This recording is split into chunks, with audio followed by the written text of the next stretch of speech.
할렐루야. 네, 우리 주님께서 베푸시는 은총, 부활하신 주님께서 허락하시는 평강이 여러분의 삶 속에 가득하기를 축복합니다.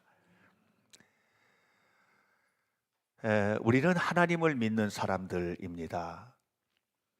하나님을 믿는다는 말은 우리의 삶에서 하나님을 믿는 믿음의 표현들이 나타나야 된다는 말입니다. 우리 말이나 행동이나 태도나 이 모든 삶의 자리에서 하나님을 믿는 사람다움, 이게 정말 필요하다는 생각을 하거든요. 뭐뭐답다 하는 말이 얼마나 중요한지는 제가 여러 번 강조를 했습니다. 목사는 목사다워야 하고, 장로는 장로다워야 하고, 또 성도는 성도다워야 하고, 이게 답다라고 하는 말이 참 중요하다는 생각을 합니다. 저는 목사로 부름을 받아서 목사로서 사역을 하고 있기 때문에 이 목사다움을 잃지 않기 위해서 저 나름대로는 하나님의 도우심을 구하는 것뿐만 아니라 또 최선을 다해서 노력을 하고 있는데요. 여러분들이 살아가는 삶의 모든 자리에서 믿음의 사람다운 것들이 나타나고 드러나게 되시기를 축복합니다.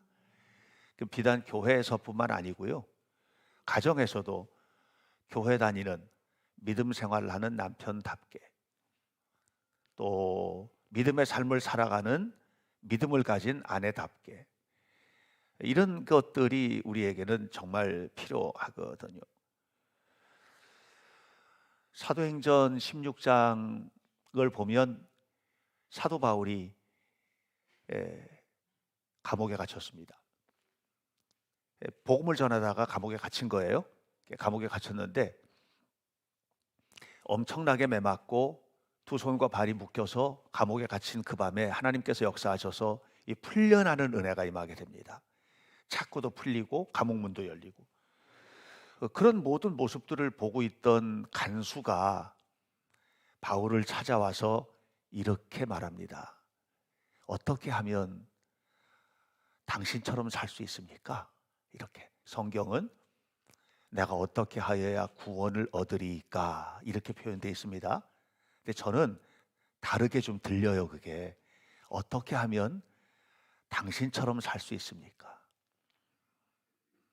그때 바울이 그 간수에게 이야기합니다. 주 예수님을 믿으면 됩니다. 이렇게 말했습니다. 자, 여러분 다 예수님 믿으시죠? 네. 그러면 그렇게 살고 계시나요?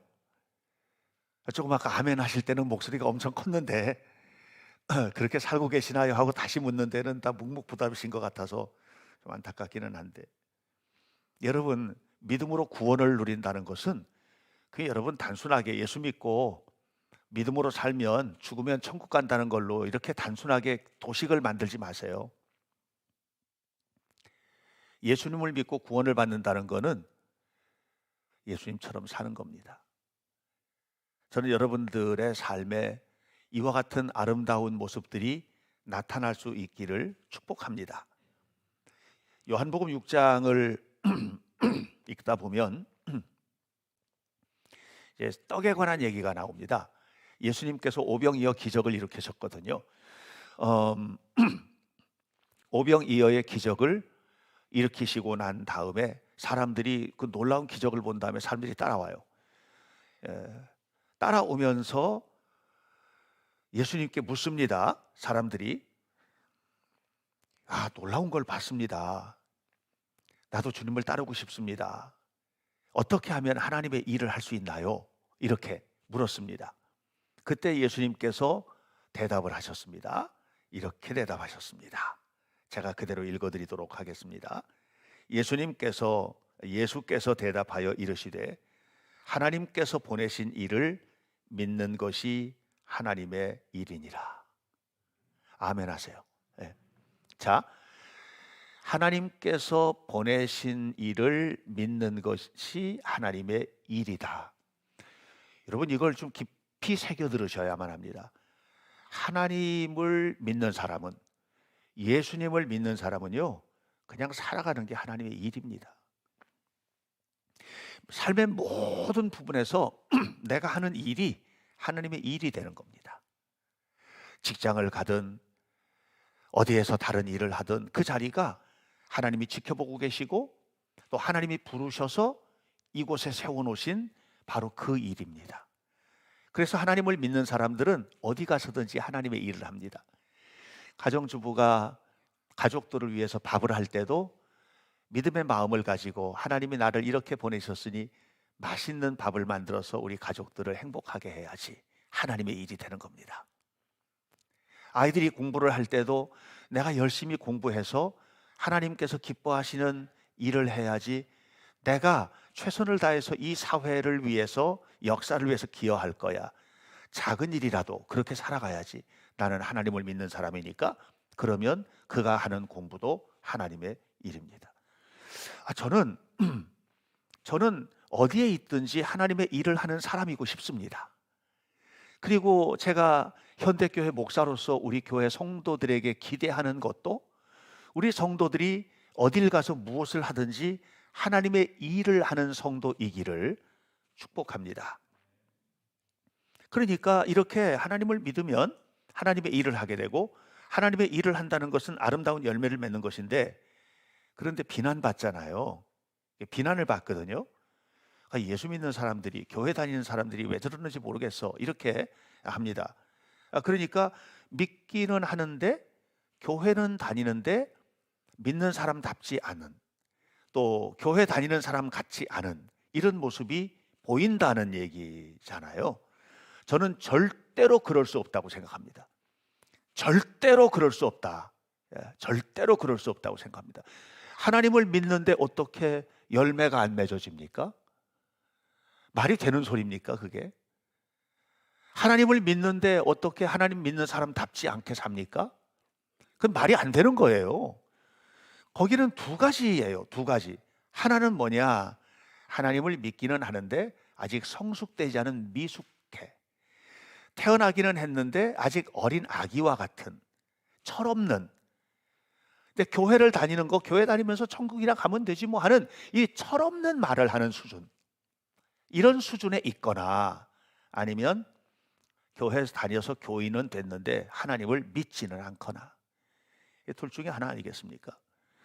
저는 예수님께서 부활하시고 부활하신 예수님을 믿고 믿음으로 살아가는 성도들의 삶에는 하나님을 믿는 사람다움이 나타나야 되고, 그 속에 있는 것이 뭐냐면 부활하신 예수님이 보여주셨던 감격, 또 부활하신 예수님을 만났던 제자들과 부활하신 예수님을 만났던 모든 사람들이 누렸던 감격, 이런 감격들을 함께 누리게 될 것이라고 믿습니다. 노아가 방주를 지었지 않습니까?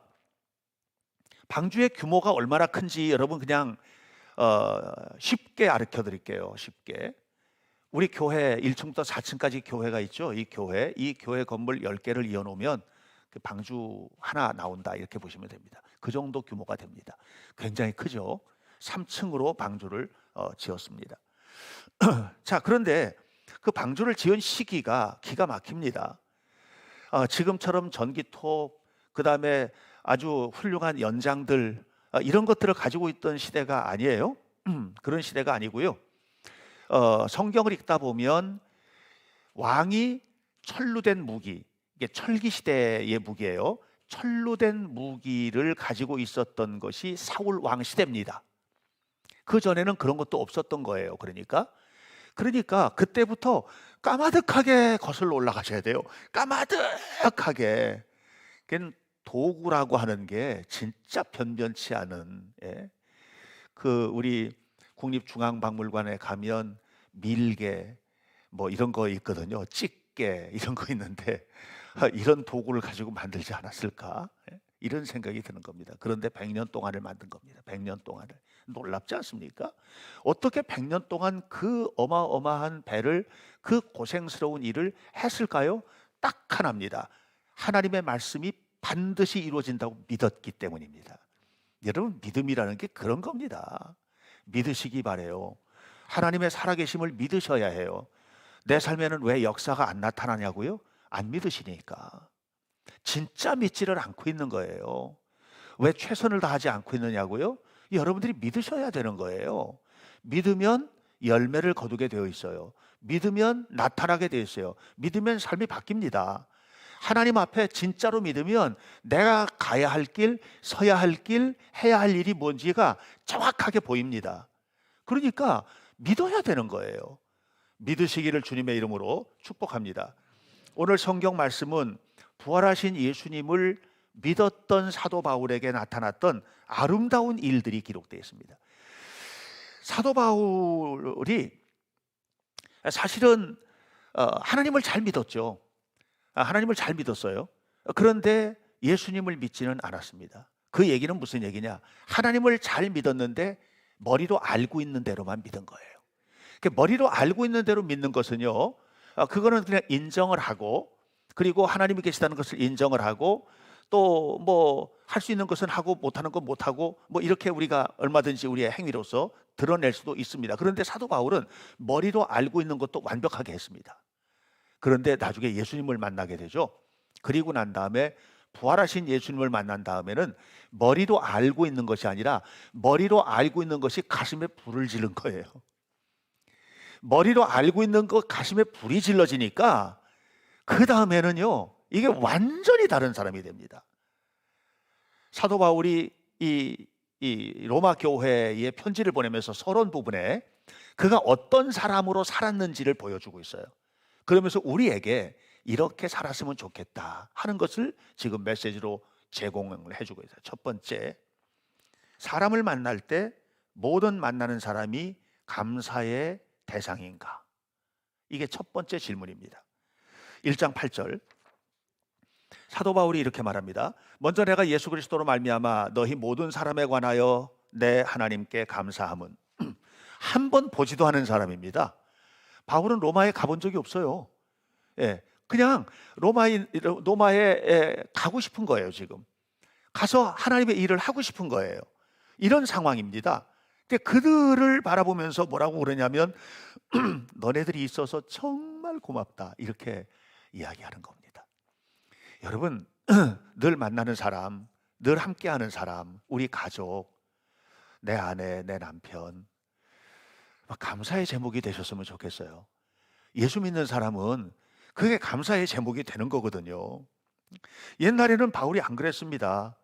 자기가 알고 있던 사람 내 편, 아닌 사람들은 전부 다 이건 물리쳐야 될 사람이고 또 심지어는 죽여야 될 대상이었죠. 그래서 스테반도 죽였지 않았습니까? 스테반을 죽인 원흉이 누굽니까? 바울입니다. 바울이 스테반을 죽였습니다. 그 옆에 서 있었습니다. 그뿐만 아니라 예수님을 믿는 사람들을 일일이 잡아서 핍박하려고 했던 사람이 누굽니까? 그렇게 핍박을 하려고 칼을 휘두르고 날뛰었던 사람이 바울입니다. 그런데 바울이 이렇게 달라졌습니다. 무엇이 그를 변화시켰습니까? 부활하신 예수님의 영을 허락받은 겁니다. 부활하신 예수님을 만난 겁니다. 여러분들도 그렇게 되시기를 주님의 이름으로 축원합니다. 그 바울의 변화를 보여주는 결정적인 얘기들이 성경에는 많이 나오는데 빌립보서 4장 1절을 보면 이렇게 시작합니다. 나의 사랑하고 사모하는 형제들, 나의 기쁨이요 면류관인 사랑하는 자들, 이렇게 얘기합니다. 자, 보세요. 나의 사랑하고 사모하는 형제들, 이게 빌립보 교회 사람들을 얘기하는 거예요. 빌립보 교회를 바라보면서 바울이 지금 너무 사랑한다는 거예요. 너무 사랑한다는 거예요. 그러면서 그들은 뭐냐? 나의 기쁨이고 면류관이라는 거예요. 너무 좋은 상대방이죠. 그죠? 얼마나 좋으면 그렇게 얘기하겠어요. 예? 여러분, 얼마나 좋으면. 오늘 저녁에 집에 가셔서 부부들 계시는데 아내가 남편이 한 번씩 하세요. 나의 사랑하고 사모하는 나의 남편, 이렇게. 또 그러고 딱 받자마자 남편이 아내에게 나의 기쁨이요 면류관인 내 아내, 이렇게 한번. 근데 웃는 모습들이 약간 시원찮은 이유는 무엇인지 내가 알 수는 없지만 너무너무 사랑하고 너무너무 좋아하는 거예요. 지금 이런 모습이에요. 그런데 빌립보서를 1장부터 차례대로 차근차근 읽어보면 그게 아니라는 걸 알게 됩니다. 빌립보서는 사도 바울이 복음을 전하다가 옥에 갇혔을 때 빌립보 교회에 보낸 편지입니다. 그런데 옥에 갇혀 있을 때 사람들이 바울을 찾아왔어요. 와가지고 뭐라고 얘기하느냐면 너무 속상합니다. 뭐가 속상한데요? 선생님께서 지금 옥에 갇혔다는 얘기를 듣고 선생님을 반대하던 사람들이 얼마나 신나게 하나님의 일을 하는지, 교회 일도 다 차지하고 교회 안에서 하는 일들도 전부 다 그 사람들이 하면서 그냥 뭐 열심히 신나게 합니다. 그러면서 거봐라, 바울이 없으니까 더 잘 되지, 이렇게 증명해 주려는 것 같아요. 그렇게 얘기했어요. 그랬더니 바울이 그 소식을 전하는 사람에게 뭐라고 얘기하느냐 하면, 너무 좋잖아. 뭐 좋아서 하건 싫어서 하건 교회를 위해서 일하고 있고 하나님의 일을 하고 있으니까 나는 너무 좋은데? 그렇게 얘기를 하는 거예요. 이게 사람이 아니야. 사람이라면 그렇게 얘기하기 어려워요. 예. 이게 그 속에 예수님만 꽉 차 있으니까 가능한 얘기예요. 그렇게 하고 난 다음에 이 편지를 쓰면서 얘기를 하는 겁니다. 나의 사랑하고 나의 사모하는 빌립보 형제들이여, 나의 기쁨이요 면류관인 나의 사랑하는 빌립보 교회 형제들이여, 이렇게 얘기하는 거예요. 이 사람들이 누군지 알겠죠? 예? 그 사람들은요, 바울의 기쁨이요 면류관이 아니에요. 이 사람들은 바울을 사랑하고 사모하는 사람들도 아니에요. 그런데 이렇게 고백하고 있어요. 그러면서 그 뒤에 딱 한마디를 딱 달아냅니다. 빌립보 4장 1절 뒷부분에 이렇게 말합니다. 주 안에 서 있게 되시기 바랍니다. 이 말 속에 바울의 아픈 마음이 담겨 있는 거예요. 안 서 있는 거잖아요, 지금. 그런데 이걸 거꾸로 얘기하면 어떻게 해석할 수 있습니까? 주님 앞에 안 서 있는 사람들이고, 어떻게 생각하면 내 마음에 들지 않은 사람들인데도 나는 부활하신 예수님을 만난 사람이니까 여러분이 곁에 계셔서 너무 감사합니다. 여러분이 나와 함께 하나님의 일을 할 수 있게 되어서 면류관이고 기쁨입니다. 이렇게 얘기하는 겁니다. 이게 놀라운 일입니다. 쉽지 않으시죠? 쉽지 않습니다. 그럼에도 불구하고 여러분 이 일을 감당할 수 있기를 바랍니다. 바울은 왜 이렇게 만나는 모든 사람들을 감사의 제목으로 삼았을까요? 그 이유를 오늘 본문 마지막 절 끝부분에서 이렇게 표현하고 있습니다. 14절에서 이렇게 말합니다. 제가 14절 다 읽을게요. 헬라인이나 야만인이나 지혜 있는 자나 어리석은 자에게 다 내가 어떤 자다? 빚을 졌다는 거예요. 빚을 진 사람은요, 갚을 것밖에 없습니다. 여러분, 빚진 사람은요, 갚을 것밖에 없는 겁니다. 내가 누구에게 돈을 구워준 사람은 받을 일이 있잖아요. 예? 예를 들어서 내가 여기 여러분 중에서 누구 한 분에게 돈을 꿔줬다 그러면 돈 왜 안 갚지? 빨리 갖다 갚지. 이자는 쳐줄라나? 이렇게 생각할 거 아니에요?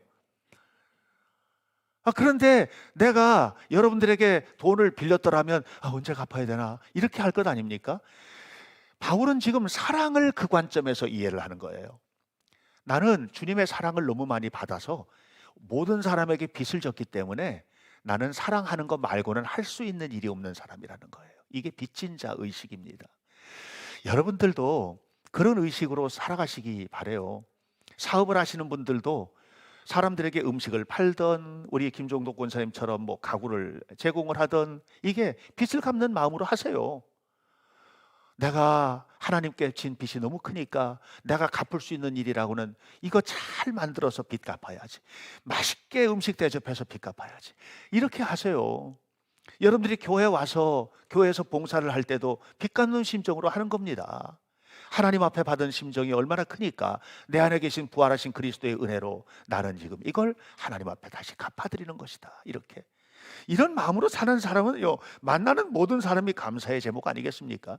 그러니까 여러분들 모두가 다 감사의 제목이 되셔야 돼요. 우리 교회 성도들은 만날 때 누구에게 좀 아픈 말 안 했으면 좋겠고, 누구에게 이상한 얘기 안 했으면 좋겠고, 누구에게 눈을 흘겨뜨는 일도 없었으면 좋겠고, 뒤에서 어떤 얘기도 안 했으면 좋겠고, 그냥 만나는 모두가 다 어떠해요? 저분 때문에 내가 고맙고 우리 모두가 함께 있으니 고맙고 감사의 제목이 되시기를 주님의 이름으로 축복합니다. 가족들도 그러셔야 됩니다. 그러면 천국이죠.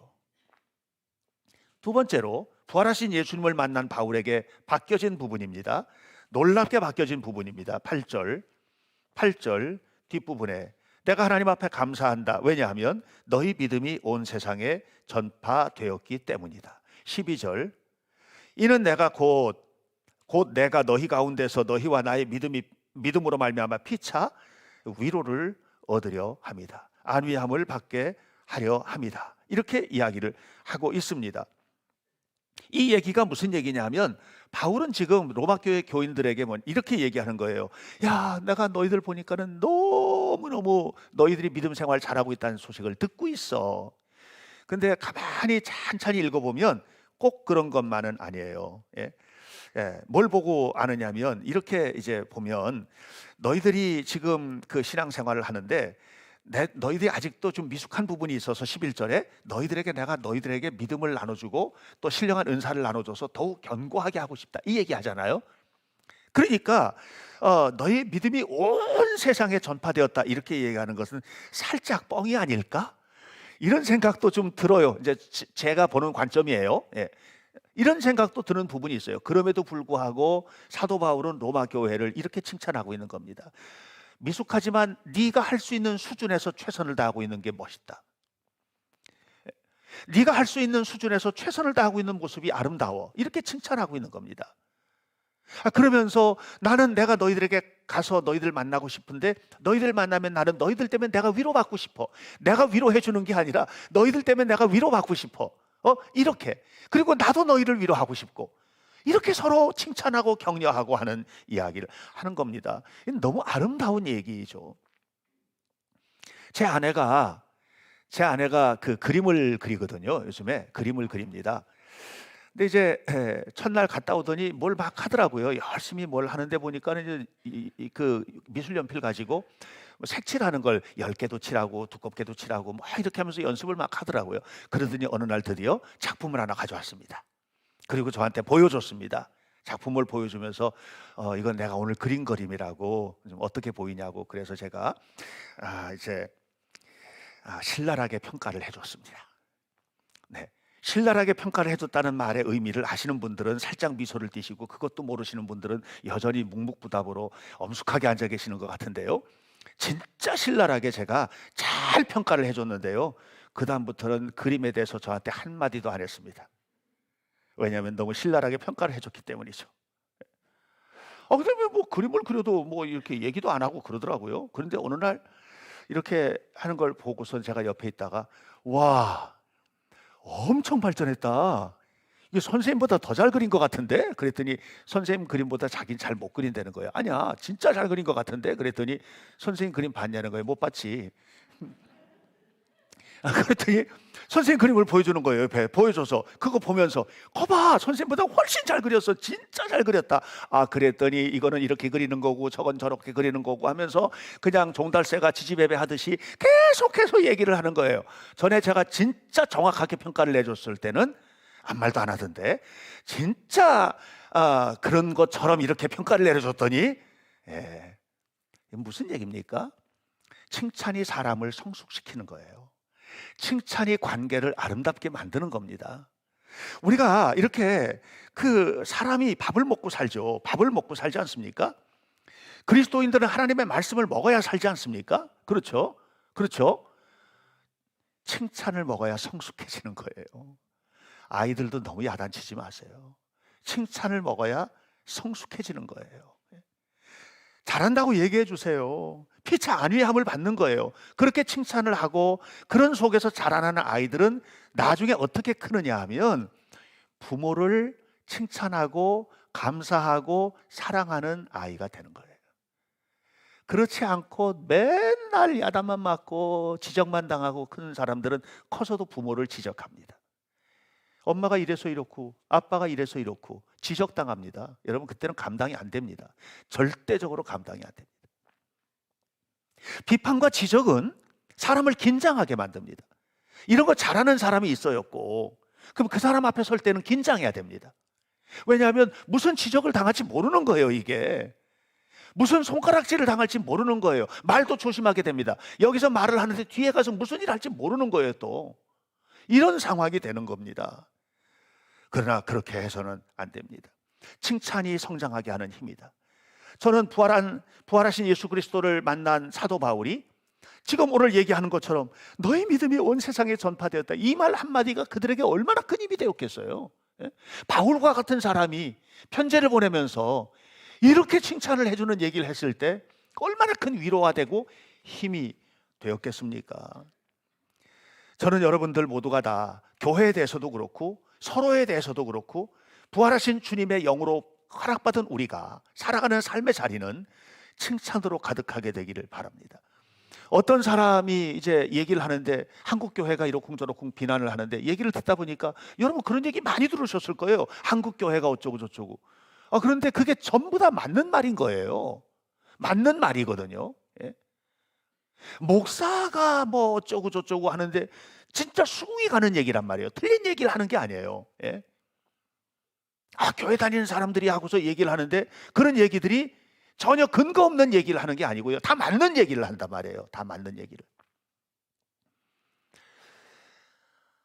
그런데 그렇게 이야기하는 그 속에 그렇게 얘기하는 사람들이 교회 밖에 있는 사람이기도 하지만 교회 안에 있는 사람들이 그렇게 하는 경우들도 굉장히 많은데 그 속에는 비참함, 속상함, 희망을 잃어버림 이런 단어들이 아닐까? 그런데 어떤 사람은 교회가 어렵고 힘든 문제 이런 걸 보면서 눈물을 흘리면서 기도하고 이런 사람도 있어요. 그런 사람도 있어요. 그런 사람이 오히려 교회를 성장시키는 힘이 되는 거 아닌가? 예를 들어 볼까요?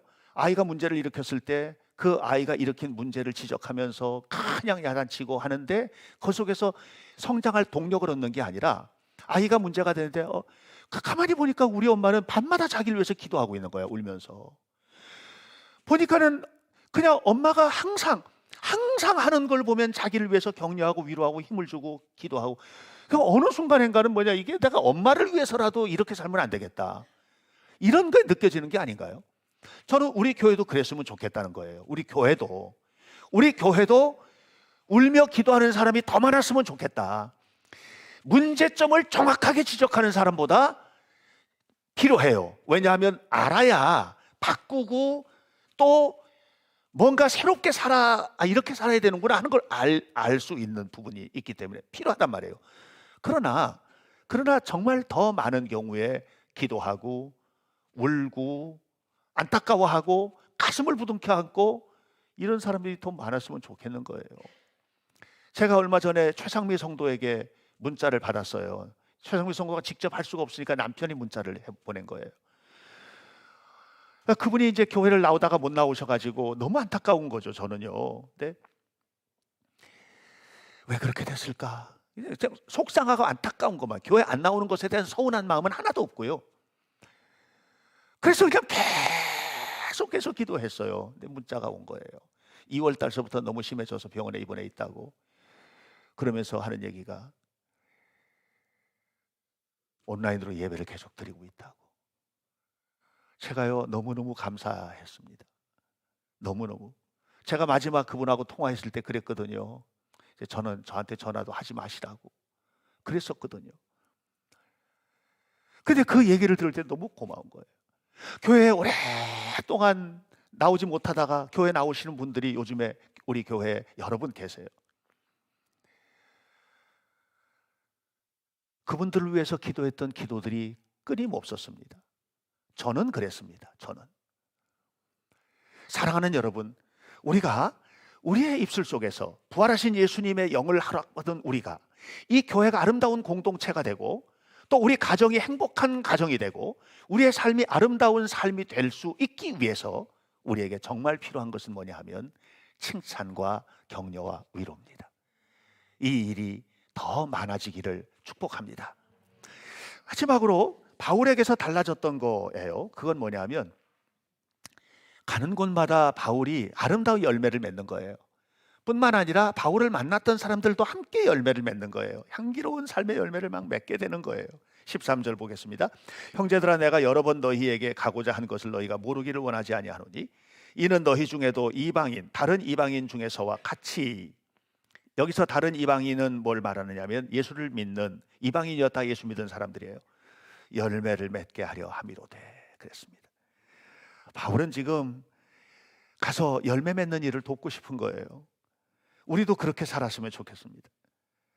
사도 바울이 로마에 가고 싶은 것은 로마 구경하고 싶어서 가는 게 아니지 않습니까? 지금 그들에게 가가지고 그리스도의 열매, 성령의 열매, 아름다운 열매를 맺도록 도와주고 싶은 거예요.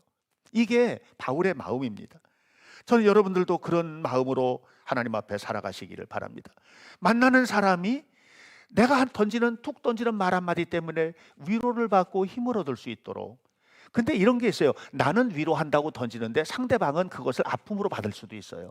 그래서 굉장히 조심해야 돼요. 우리가 이런 어떤 건강한 공동체 속에서 살아갈 수 있도록 돼야 되는 것이죠. 사도 바울이 빌립보 교회, 조금 아까 얘기했던 바로 그 빌립보 교회입니다. 빌립보 교회들이 성도들이 열매를 맺도록 하고 싶었어요. 1장 11절에 이렇게 말합니다. 예수 그리스도로 말미암아 의의 열매가 가득하여 하나님의 영광과 찬송이 되기를 원하노라. 빌립보 교회는 어떤 교회입니까? 문제가 있는 교회라고 그랬잖아요. 예. 빌립보 교회는 두 부류가 있어요. 눈이라도 빼주고 싶은, 사도 바울이 눈이 안 좋았는데 눈이라도 빼어주고 싶은 사람들도 있었고요. 또 한 사람은 바울이 감옥에 갇혔으니까 더 신나서 일하는 사람들도 있었다고요. 그가 어수선한 거예요, 교회가. 오늘날 많은 교회들이 다 그렇지 않습니까? 다양한 사람들이 모여 있는 거죠. 이런 상황인데 그들을 바라보면서 지금 뭐라고 얘기하느냐면은, 나의 간절한 기도는 빌립보 교회 안에 의의 열매가 가득하기를 바라고 빌립보 교회가 하나님께 영광과 찬송이 되기를 바란다. 이게 빌립보 교회를 바라보는 사도 바울의 시각입니다. 여러분, 제가 우리 교회 성도들을 바라보는 것도 똑같습니다. 우리 교회가 의의 열매가 가득한 교회가 되었으면 좋겠고, 또 동시에 여러분들 한 사람 한 사람의 삶이 하나님께 영광이 되고 찬송이 되었으면 좋겠다고 하는 것이 목사로서의 저의 간절한 기도입니다. 우리 교회가 의의 열매가 가득하다. 그러면 이게 성령의 열매인데, 이렇게 성령의 열매가 가득한 곳이 어디냐면 이 과수원이거든요. 과수원. 여러분, 우리 뒤뜰 쪽으로 해서 아미리 안쪽으로 해서 저 넘어가는 길 가보세요. 지금은요, 복숭아꽃이, 분홍색 연분홍 복숭아꽃이 얼마나 많이 폈는지 모릅니다. 제가 설교 준비하면서 거기 지나다니는 일이 있었는데, 지나다닐 때 야, 우리 교회가 저랬으면 좋겠다.